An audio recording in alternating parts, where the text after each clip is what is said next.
Hi, I'm Savi Elliott, and I'm a senior who goes to a public high school. As we know, high school is very opinionated, and a lot of people have a lot of things to say about others. But I have a question for you. Who here has ever cared about somebody else's opinions on themselves? I know I have. I definitely have.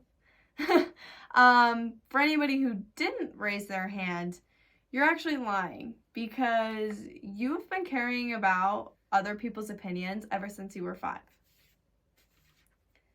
The University of Arkansas says, self-image is a product of learning. A child's self-awareness of who they are begins around the age of 5. Early childhood influences significantly shape a person's self-image. Experiences with patients, teachers, friends, and other family members add to the development of self-image. On that note, like I said, I go to high school, and it is the kingdom of opinions. In no way are you wrong for listening to other people's opinions or having your own. I'm not saying that in any way.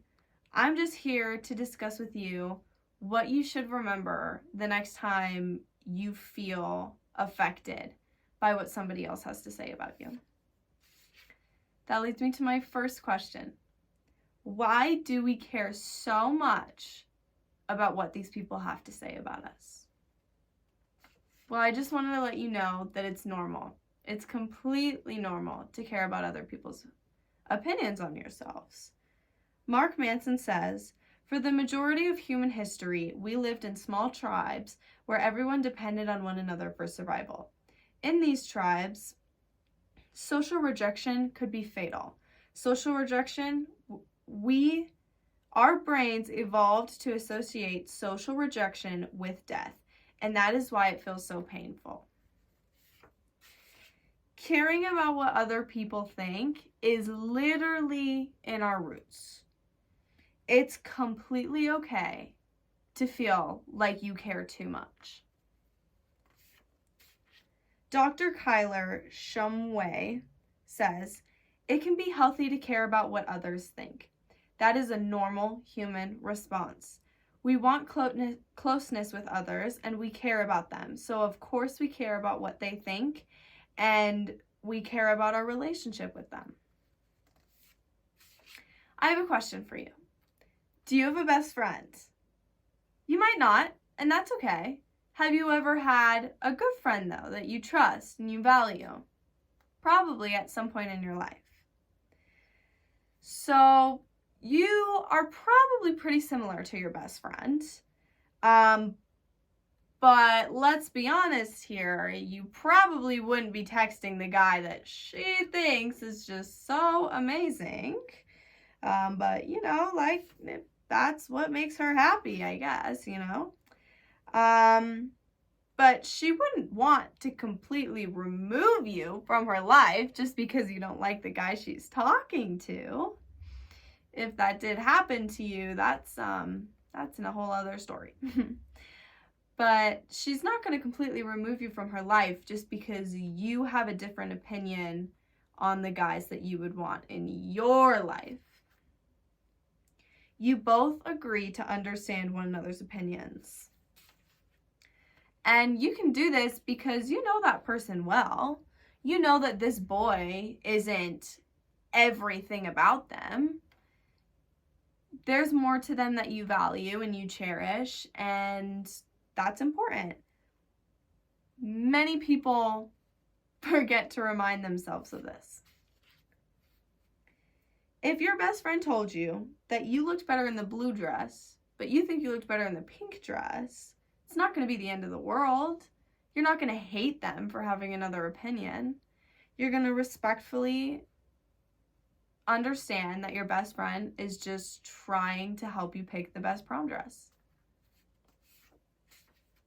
You know this because they value you, they look up to you, and they want the best for you.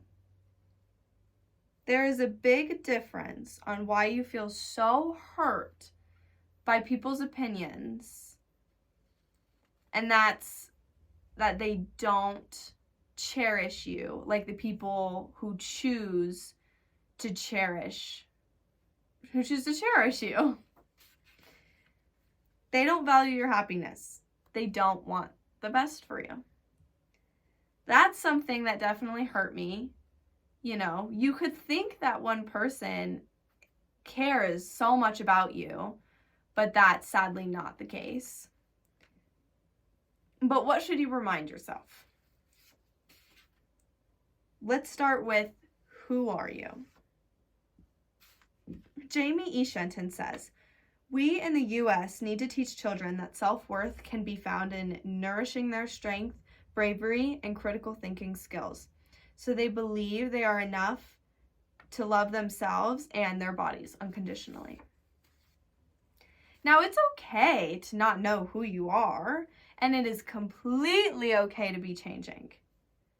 But do you understand yourself to a point that you know what you value and believe? What do you value? What is good or bad? What is something important to you? What do you truly believe in? Don't feel scared if you don't know all the answers. This is me with my mom freshman year, and this is me with my mom senior year. Those are two very different people. I have grown so much. I mean, look at this picture. I thought this was the best pose you could do. Clearly, I've grown from that. Knowing what's important to you is crucial, because let's talk about, who are they? Who's the person talking bad about you? Do you even know them? Do they even know you? Do you value what they value? Do you think what they do with their life is a good thing? Is their life something that you look up to? If a person is talking bad about you, why should you listen to their opinion when you don't want to be anything like them? Remind yourself if you even like the person who has such a strong opinion on you. Do you even like them? Are they somebody you even want to be around, that you want to be associated with? Most of the time, these people who have such a strong opinion on you don't even know you. I mean, why would you want to listen to Caitlin, who you met 5 months ago at that football game, that one rainy night that only lasted 30 minutes, and I've never seen her since? Don't get me wrong, somebody needs to take you out of Delulu land sometimes. It's okay to listen to somebody's opinions, and okay not to. If you believe this person's opinion is to make you a better person, wants the best for you, somebody that you look up to and value, it's probably good to care about what they have to say. If you ever feel hurt about somebody's negative opinion on you, remind yourself of these things. Who are you? What do you believe is good? Is the person who's saying this opinion somebody that you look up to, that you think you want to be like? And remind yourself, if that is something, if that somebody is somebody that you look up to and admire, then maybe it is a good idea to think about what they have to say. But it is fully in control on what you truly believe is good or bad. Thank you for coming to my TED Talk, and I hoped this helped. Please remind yourself of these tips the next few times. Really remind yourself of these questions that you have the next time you are finding yourself thinking just a little too hard on what somebody thinks about you.